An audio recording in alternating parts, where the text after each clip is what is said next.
Hello YouTube vintage tube radio collectors and restorers.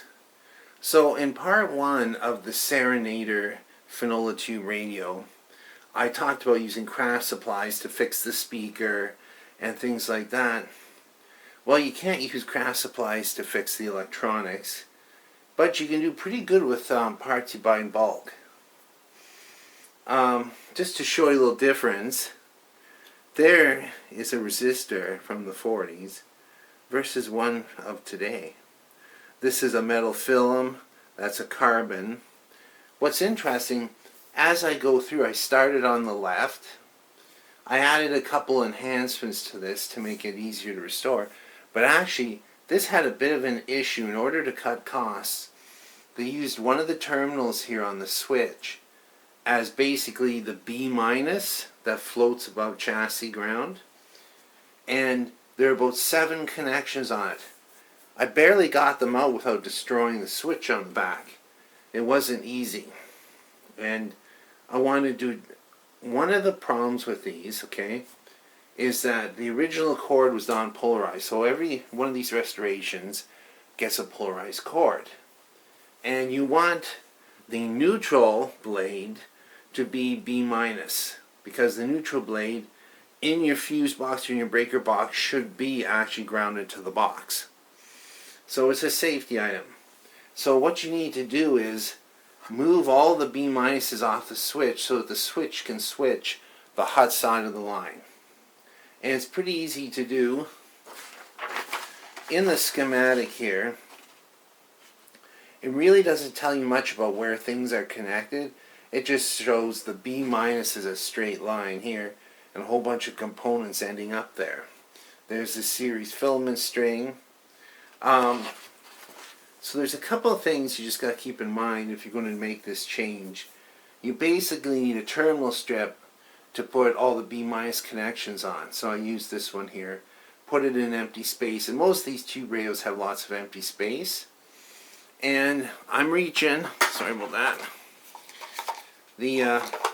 This 0.2 capacitor has been replaced by that 0.2 polyester. Hopefully you can see that. These original wax Aerovox, I think these ones are Aerovox. Yes, they are. They didn't last very long. I find a lot of them, they ended up having problems a few years later. Now, of course, when you're talking about the way this stuff was made, if something failed, you know, after a decade or two, that was considered a cheap unit. Compared to today, these parts were prone to basically the heat, the wax drips off, and then the electrolyte drips next, and it's the end of the cap. But I've been working left to right. I use these polyester dips.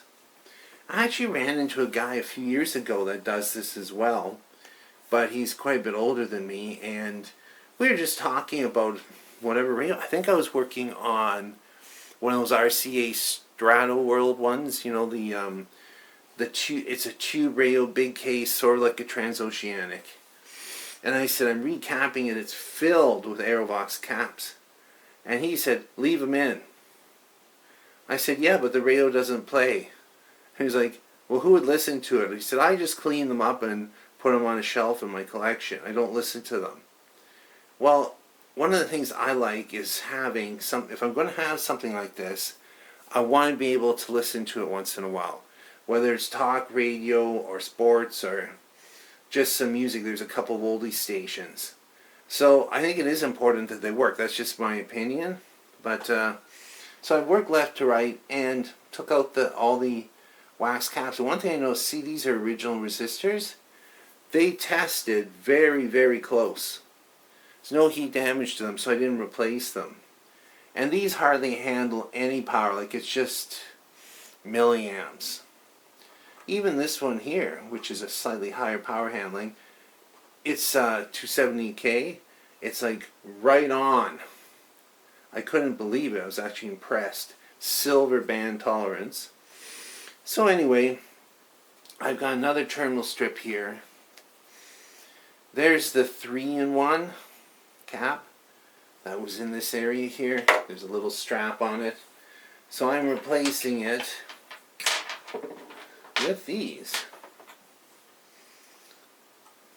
Got these from Mauser Electronics. They're IC brand, 160 volt 47. It calls for a 50 in the first position, right off the rectifier tube. Calls for 30, but I only have 130, so I'll use a 47. This is tubes, you have quite a bit of latitude. And then in the position of the 20 microfarad, I've got a 160 volt 30. And that's perfectly fine. And then I just realized something. Capacitor 3 of that can is actually the cathode. There's a cathode resistor and cathode cap strapped across it, right there for bias in the output tube. So that's never going to go over maybe 8 or 9 volts. It could actually be a 25 volt. But anyway, what my plan is basically get them on here, so the two bigger ones on here to this ground, and then over here, and you can't really see it but it's burned pretty badly, is the cathode resistor right there. It's a I think it's a 220 or a 250. And it's kind of burned and flaky out, so I'm going to get it out of there and then make up a little gimmick. Kind of just strap it across like that. Get it into the corner there. The other thing I want to say is the resistors I put in, I use the flame-proof ones. Sometimes, for whatever reason, you have something short outside the set. It usually takes a resistor. And you don't want... The old carbon ones can really flame out and make a mess inside your radio. So I'm just going to finish this last part. There's a cap tucked in there. That's basically from the 12 SQ7 to the 35L6. Interestingly enough, there's a big resistor here.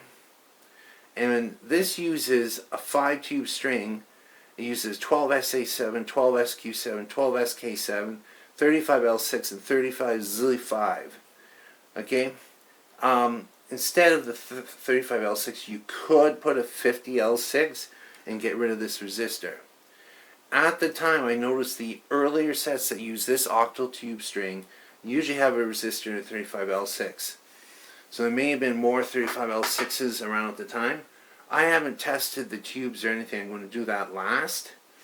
I have some new old stock 35L6s anyway.